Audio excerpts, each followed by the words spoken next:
grande e afetuoso abraço a todos os congressistas, a todas as congressistas que me assistem. Muito orgulhoso de estar aqui no maior evento de contabilidade online no Brasil, com um tema que nos remete sempre a refletir sobre pensar contabilidade. Antes de mais nada, eu queria agradecer ao professor Cérvolo, o coordenador de pós-graduações dos cursos da BSSP do Brasil, pelo convite que me foi feito e prontamente aceito, e muito orgulhoso de poder estar aqui, passar um pouco da minha experiência sobre relatórios financeiros e a importância para a tomada de decisão na área administrativa, na área gerencial, na área econômica, na área contábil, na área de resultados, em todas as áreas das entidades econômico-administrativas, com ou sem fim lucrativo, sejam elas públicas ou privadas. Vou passar um pouco da minha experiência como controller na área de bancos, como auditor, como diretor de planejamento de entidades públicas, como perito que desde 2008 exerço e algum tempo na profissão, desde 1974 e desde 1986 como docente em várias universidades pelo Brasil. Vamos então, eu vou compartilhar aqui uma tela com vocês para nós. Um minutinho, por favor. Pronto.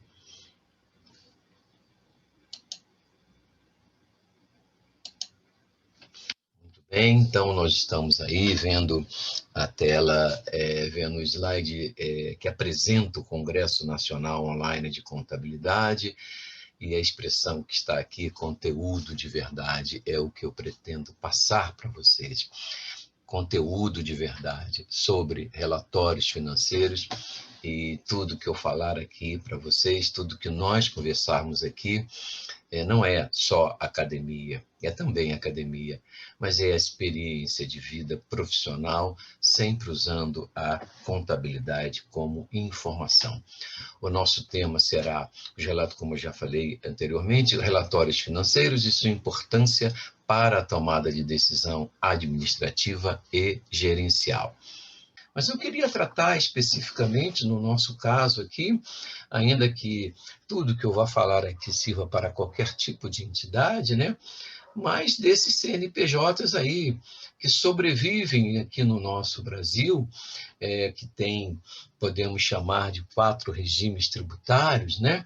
O MEI, o simples, o presumido e o lucro real, diversos tipos de sociedade, várias empresas por porte sendo caracterizadas, o BNDES tem uma maneira, a Anvisa para empresas da área médica tem outra, etc. Não importa.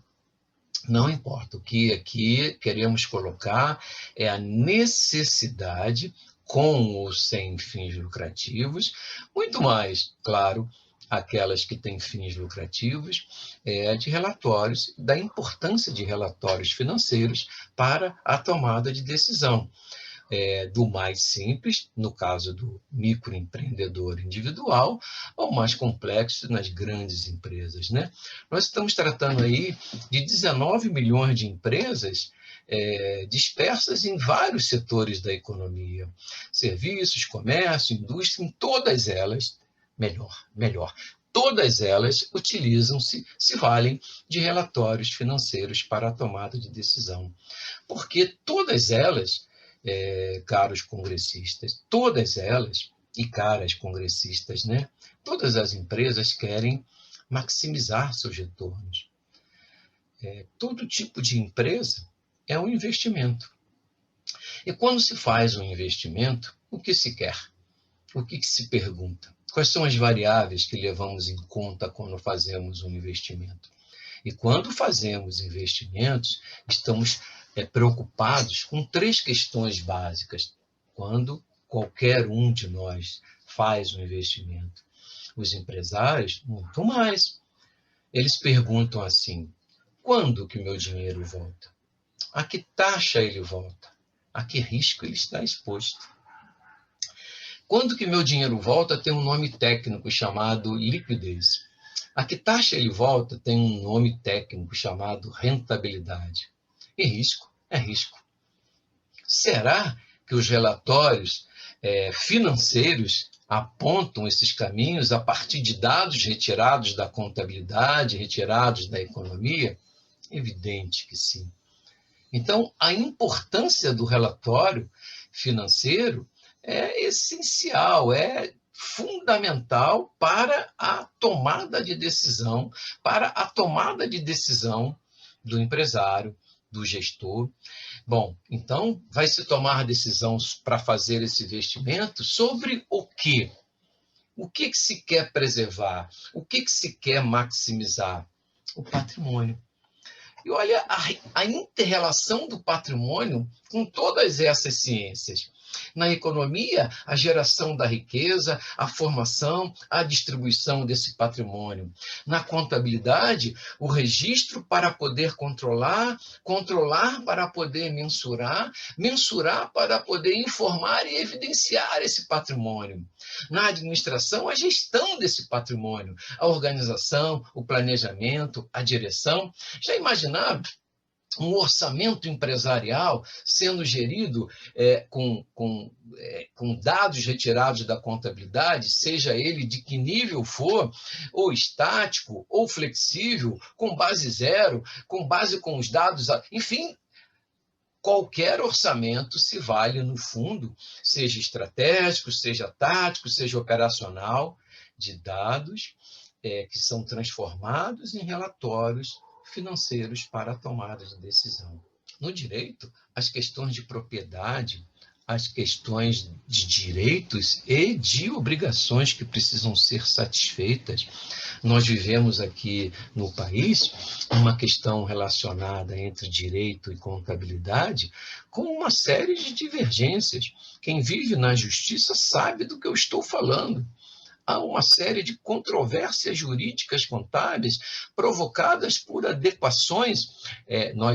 O Brasil aderiu às normas internacionais de contabilidade há 13 anos. No entanto, nós já ainda estamos em transição, tanto a 11.638, quanto a 11.941 e até a 12.973, mas a contabilidade no Brasil tem uma série de códigos. O Código Civil, o Código Tributário, o Código Comercial, a legislação do imposto de renda e as normas de contabilidade. Então, repara, você está sujeito, contador, empresa, a normas legais, leis ordinárias, etc., e as normas infralegais.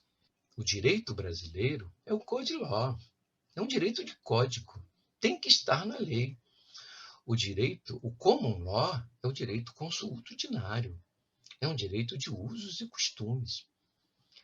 Todos vocês e todos nós estudamos e trabalhamos muito nessa questão da prevalência da essência sobre a forma.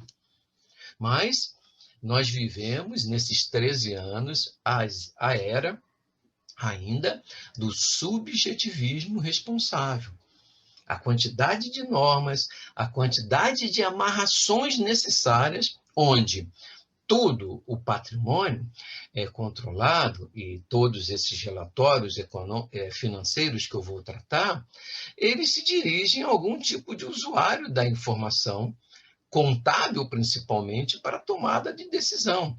O que a contabilidade faz, em regra, são relatórios financeiros para a tomada de decisão, ainda que tenha lá componentes econômicos, componentes jurídicos, etc. Mas relatórios financeiros para alguém tomar decisão. E quais são essas pessoas que tomam decisão com os relatórios da contabilidade? O investidor. E aqui está a grande questão da harmonização brasileira às normas de contabilidade. Ela é direcionada, as normas, muito mais para o investidor. Mundo global, comparabilidade entre todas as empresas do mundo, etc. Claro que isso é importante, não está se discutindo isso aqui, não. Mas existem outros usuários. Por exemplo, os governos. Por exemplo, os fornecedores. Por exemplo, os auditores. Por exemplo, os administradores. Por exemplo, os banqueiros.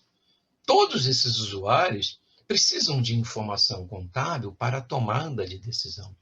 todos esses usuários se valem desses relatórios econômicos, financeiros, e aqui nós estamos tratando de relatórios financeiros, para a tomada de decisão. E cada um desses relatórios, vai depender, bom, o que especificamente eu quero tomar de decisão. E aí vai entrar aqui uma questão importante na elaboração do relatório. Definidos os dados corretamente para a tomada de decisão. E quais são esses dados para a tomada de decisão que nós queremos, como formuladores do relatório, tomar? Um dado em si é qualquer elemento em sua forma bruta que, por si só, não conduz a uma compreensão de determinado fato ou situação. Um dado é apenas a quantificação de alguma coisa. A informação é a reunião desses dados, é o dado que é trabalhado, é correlacionado, é relacionado, é relativizado para a tomada de decisão. Olha um exemplo aqui que eu vou dar para vocês. Olha, imagine esse dado aí que todos nós, contadores, conhecemos, liquidez corrente. Na academia, na literatura, está lá escrito, evidentemente, sempre com as ressalvas dos autores, né, que esse dado aí, liquidez corrente, é a capacidade de pagamento a curto prazo e que ele é reconhecido que quanto maior, melhor. Por quê? É uma relativização, é uma mera correlação aritmética entre, no numerador, os bens e direitos que a empresa espera realizar no curto prazo e as obrigações que ela espera honrar no curto prazo. Aí está como 5. Qualquer decisão que venhamos a tomar, a tomada de decisão, normalmente passa por termos um bom padrão de comparabilidade, outro dado, um bom padrão de comparabilidade para tomarmos a decisão e séries históricas, reunião de outros dados. Perceba, então, esse conjunto de dados aí para tomarmos uma decisão. Então, repare um exemplo que eu estou aqui a citar. Liquidez corrente 5. Isso significa que uma empresa, neste ano 5 aí, para cada R$1 que ela tem é isso que a matemática nos ensina, para cada R$1 que ela tem de obrigações de curto prazo, ela tem R$5 de bens e direitos que ela vai realizar também no curto prazo. Muito bem. Agora eu vou olhar um padrão. Vou olhar um padrão para eu ter comparabilidade. Qual é o padrão que eu escolhi? A mediana. As empresas do setor onde a minha empresa participa, essa mediana, no 5º ano também, é de 2,5. Nossa, a nossa empresa está 100% maior que a mediana do mercado. Então, se R$1 nós temos 5 de bens para serem transformados, a média do mercado é R$1, só tem 2,5, parece que nós estamos um pouco melhor que o mercado. Agora eu vou procurar uma série temporal para analisar. Agora eu vou analisar a série temporal. A série temporal diz assim para mim, ó, ano 1, 2,80. Para cada R$1 eu tenho 2,80 de bens e direitos. Ano 2, 3,20, 3,90, 4,50, 5. Você já percebeu que a curva é ascendente. Está embicada para cima. Parece que a liquidez está melhorando. E aí, qual é agora a informação que se extrai? Que relatório a gente vai fazer? Aí tem um conjunto de dados. Tem um dado correlacionado, vários dados colocados e dispostos em séries temporais, tem uma média de mercado, e que informação a gente se extrai disso daí? Parece ser muito bom. Mas se eu falar para vocês que, na média, as obrigações vencem em 30 dias e os direitos e os bens para se transformarem em dinheiro, a média de prazo é de 120 dias. Seu relatório financeiro, se você usasse apenas esses dados, estaria comprometido, porque essa empresa está com um sério problema de gap no seu cash flow. A gente tem que verificar, para esses exemplos aí, ou nessas condições aí, questões como ciclo operacional, questões como o ciclo financeiro, questões como o giro de caixa, questões como o caixa mínimo operacional dessa empresa, para quê? Para que ela possa suportar esses momentos. Porque em comprar a prazo coloca obrigação em fornecedores, coloca as mercadorias em estoque, vende a prazo, espera receber, temos um ciclo. E veja o conjunto de dados, então, na elaboração do relatório financeiro. Veja a necessidade de um conjunto de dados. Então, é assim, o que eu quero dizer aqui, dado é apenas um dado. O dado precisa ser correlacionado para dar uma boa informação para a tomada de decisão. E os dados, eles podem ser qualitativos e quantitativos, porque os qualitativos, eles não buscam apenas medir um tema, mas é a nossa impressão, é a nossa opinião, é o nosso ponto de vista. Os dados quantitativos, nós usamos uma série de recursos da matemática, da estatística, sendo uni, bio, multivariado, da estatística descritiva ou da estatística inferencial. Enfim, o dado quantitativo, ele precisa ser cruzado, correlacionado, relacionado, relativizado, para que nós possamos fazer discriminações, inferências e tomar decisão. Através de quê? Através de relatos que expõem, que demonstram, que relatam situações financeiras, situações econômicas, situações de resultado, situações sobre o patrimônio, etc, etc. Desta maneira, podemos elaborar os nossos relatórios financeiros com bases sólidas, com base em que haja o mínimo de segurança para a tomada de decisão. Bom, eu tenho 6 aí condições que eu enumero como assim fundamentais e mínimas para que possamos fazer um relatório financeiro. Definir as informações que eu quero obter, os dados quantitativos e qualitativos que eu vou trabalhar. Assegurar que esses dados estão sendo obtidos de bases confiáveis, né?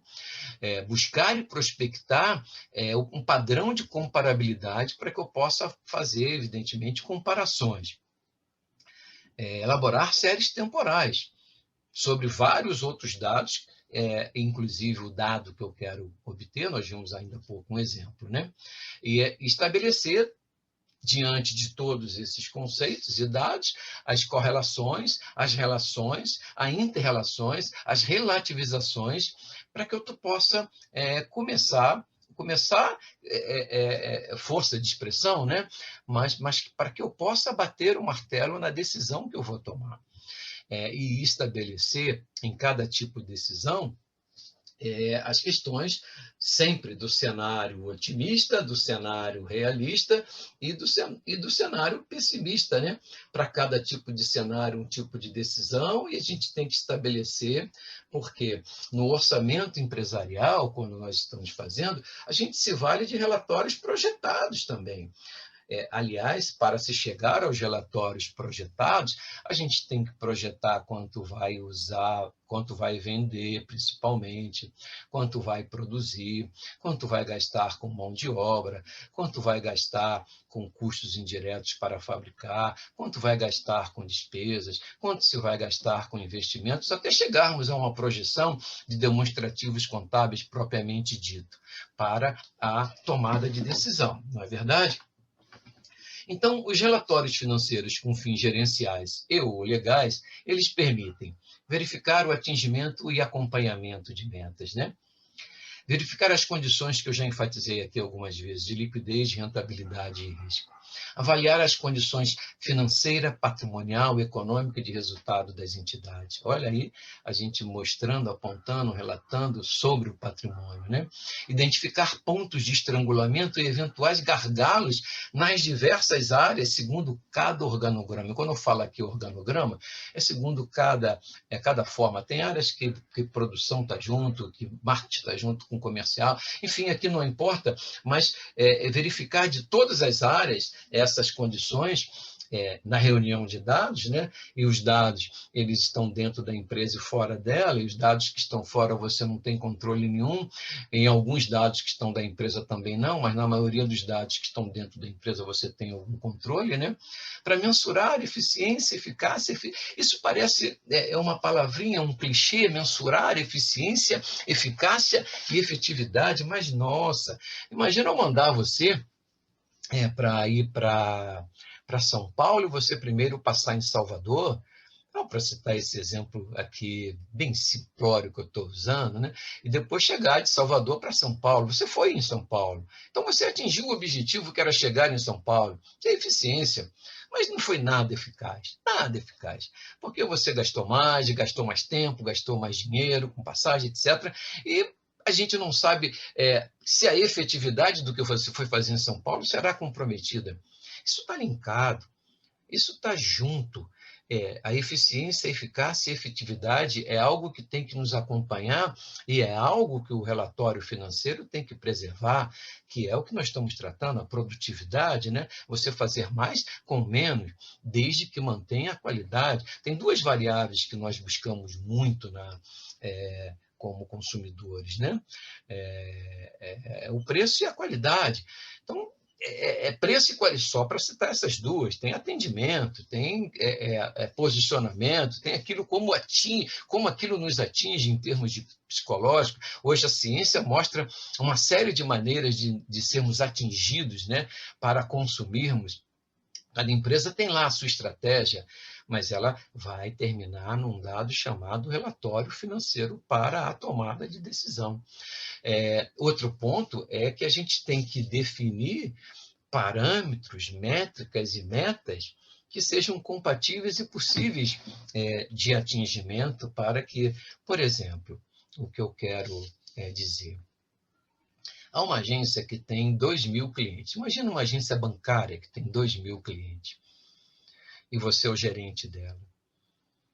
Se a tua meta de venda de um produto qualquer do banco, imagine um depósito a prazo, os 2.000 já fizeram um depósito a prazo com você, que capacidade você tem de aumentar a sua meta com o público que está na sua agência? Você tem que ir para a rua.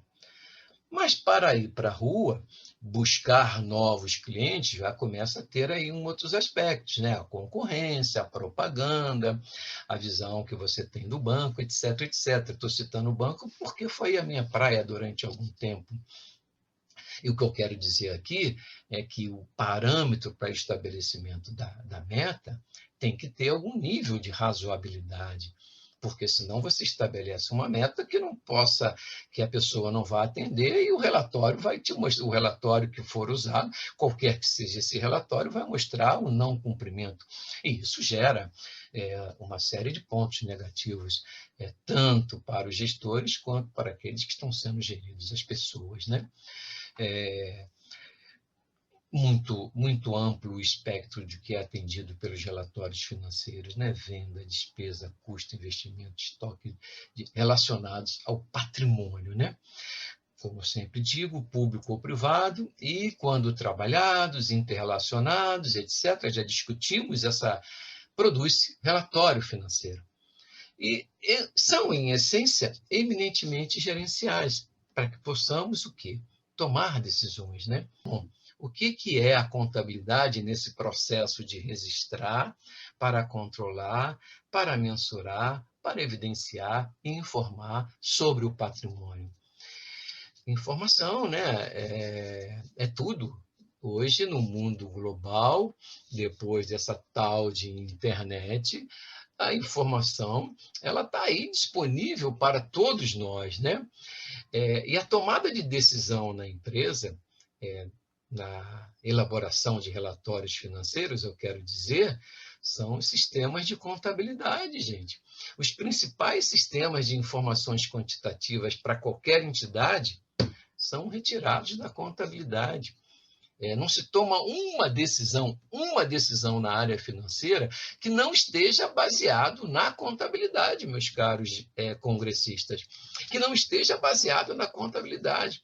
E, no entanto, o que nós temos hoje em grande parte do que eu escuto de colegas contadores, donos de escritório, cumprimento de obrigações acessórias.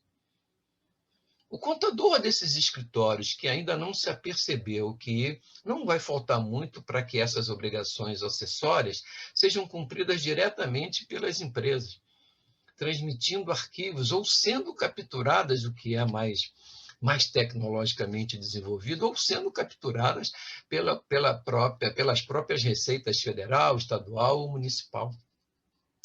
Contabilidade, a gente está falando de uma ciência que trata do patrimônio sobre decisões fundamentais, em que a gente pode estabelecer relações para descobrir que eu quero dizer, para levantar pontos de equilíbrio, taxas médias, prazos médios, níveis ótimos de liquidez, a rentabilidade daquela empresa, o risco que estamos correndo com base na estrutura de capital, etc. Então, é a contabilidade e os relatórios formatados pela lei ou não que complementam tudo isso. O sistema de contabilidade das empresas deve atingir 3 propósitos: preparação de relatórios internos para o planejamento e controle de operações rotineiras, preparação de relatórios internos para análise de decisões não rotineiras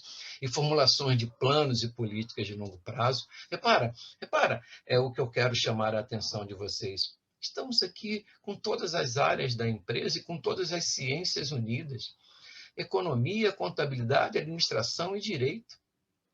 Repara que essas condições estão absolutamente interrelacionadas, né? Preparação de relatórios internos e externos destinados a quem? No momento atual, a nossa contabilidade, a contabilidade que harmoniza com a contabilidade do mundo, é muito mais voltada para os investidores, como eu falava ainda há pouco. É muito mais voltada para os investidores. Ainda que todo esse subjetivismo responsável que nós tenhamos necessidade não seja compreendido por uma grande parcela da população contábil, vamos chamar assim, uma grande parcela dos contadores. Nós, na faculdade, com o currículo atual, nós ensinamos 80% a 90% de contabilidade que grande parte dos contadores, donos de escritório, não aplicam. Não aplicam não aplicam porque não tem necessidade, porque o empresário, eu não sei para que serve isso. Eu quero saber o seguinte: estou pagando tudo em dia? Imposto, tributo. Parece que somos aquelas pessoas que preenchem apenas documentos para transmitirmos arquivos para as receitas federais, estadual e municipal, né? Mas não, nossa função é muito maior, e a elaboração de relatórios financeiros e a elaboração de peças contábeis, e todas elas são relatórios financeiros, estas são fundamentais para a tomada de decisão, em qualquer nível que estejamos. E assim, cabe ao contador deixar claro para os empresários, principalmente os micros e pequenos empresários, que transmitir arquivos de obrigações acessórias, que honrar obrigações principais, é uma pequena, é uma ínfima parte da contabilidade. O que a contabilidade pode propiciar na maximização do retorno, na busca de eficiência, eficácia e efetividade, na perenização do negócio, na oferta de empregos desse negócio. Qual o empresário que não gosta de ter e gostaria de ter mais vendas e mais empregados? Os relatórios financeiros da contabilidade, os relatórios financeiros de modo geral e aqueles obtidos dos dados da contabilidade com os relatórios que são reconhecidos por lei, propiciam decisões que são fundamentais, que nós já apontamos aqui, os pontos de equilíbrio, os prazos médios, estrutura de capital, capital de giro, elaboração do orçamento de capital e etc. Todos empresários precisam ser incentivados a acreditar que a contabilidade é algo muito, muito mais além que pagar tributos. Vamos ver agora vários tipos de relatórios, várias demonstrações, várias exposições que são obrigatórias por lei e são chamadas de demonstrações contábeis, são chamadas de demonstrações financeiras por alguns autores. E todos nós, contadores, conhecemos muito bem. Os empresários talvez não deem muita importância, mas, como eu já enfatizei ainda há pouco, não dão a devida importância alguns empresários, né? Se você falar de média empresa para cima, a gente não toma uma decisão, ninguém toma uma decisão sem olhar um dado da contabilidade, seja usuário interno, seja usuário externo dessa informação. E aqui eu estou me referindo a micro e pequeno empresário que ainda não conhece o valor da capacidade informativa da contabilidade para a tomada de decisão, especificamente em relatórios financeiros. A partir desses relatórios, que todos nós, contadores, enfatizo, já conhecemos muito bem, uma série de decisões podem ser tomadas. O balanço patrimonial, me perdoem, é uma grande equação. Uma grande equação que, de um lado dessa equação, está o capital de giro, mais o capital fixo, igual ao capital de terceiros, mais o capital próprio. De um lado dessa equação estão as decisões de financiamento, do outro lado as decisões de investimento. De um lado estão como se originou recursos e qual é a estrutura dessas origens, do outro lado estão as aplicações e como é que essas aplicações são efetuadas. Nós estamos falando de uma peça contábil que aponta questões econômicas, que aponta questões financeiras, que aponta questões de estrutura, que aponta questões de endividamento, que aponta questões de risco, que aponta questões de liquidez, que são fundamentais para a tomada de decisão. A demonstração de resultado do exercício confronta, ela é dedutiva, porque ela confronta receitas com custos e com despesas, com uma diferença simples que o economista e que o leigo não compreende. O custo é um gasto que está associado ao processo de produção, que está associado ao processo de comercialização, que está associado ao processo de prestar serviço. A despesa não. A despesa não está associada a processo nem de produzir, nem de comercializar, nem de prestar serviço. Ela existe independentemente da venda. Olha a riqueza dessa informação. O custo só é reconhecido pela contabilidade quando se vende. Enquanto está lá no ativo, como estoque de matéria-prima, estoque de produtos em processo, estoque de produtos acabados, mercadorias, etc., é investimento. Tudo para facilitar o empresário na sua tomada de decisão, para verificar eficiência, eficácia e efetividade. Aonde? Nas vendas. A demonstração do fluxo de caixa aponta para o usuário dessa informação, seja o usuário interno, seja o usuário externo, se a atividade operacional gerou ou consumiu caixa. Como que a atividade de investimento financiou essa atividade operacional através da compra de máquinas, equipamentos, galpões, etc. Os financiamentos, será que os sócios colocaram mais dinheiro no negócio? Será que a empresa teve que se endividar com bancos, com a emissão de outras obrigações, como debêntures, por exemplo? Veja a riqueza dessa informação do fluxo de caixa. A demonstração das mutações do patrimônio líquido é uma demonstração interessantíssima para quem é dono da empresa, como que o capital próprio se modificou ao longo de determinado período. A demonstração do valor adicionado, anotem o que eu vou dizer para vocês, ela vai engolir a demonstração do produto interno bruto. Toda a sociedade, quando conhecer de forma mais abrangente essa demonstração, vai imaginar assim, do valor gerado por uma empresa, quanto que foi para os empregados, quanto que foi para os governos, quanto que foi para os capitais de terceiros, quanto que foi para os capitais próprios, quanto que ficou na empresa, quanto que foi do valor, em valor em percentagem. Olha que demonstração importante. Esta outra aí, eu só coloquei a demonstração das origens e aplicações de recursos e chamei de obrigatória, porque eu entendo mesmo como obrigatória na composição de relatórios financeiros. Ela não é obrigatória realmente por lei, mas ela é obrigatória, entendo, e agora falo academicamente e profissionalmente, né? Quase todas as decisões que eu tomo e quase todos os trabalhos que eu faço questão de compor a demonstração das origens e aplicações de recursos para usar no meu relatório. Ela, juntamente com a demonstração do fluxo de caixa, juntamente com a DRE, é um poderoso instrumento para a tomada de decisão. E as notas explicativas, gente. As notas explicativas, elas são, na verdade, o relato daquilo que está muito quantitativo nas peças contábeis. Ela torna aquilo através de gráficos, através de demonstrações, através de comparações, através de relativizações, muito mais fácil para o usuário da informação entender, seja ele investidor, seja ele dono, seja ele governo, seja ele banqueiro, seja ele fornecedor, seja ele administrador.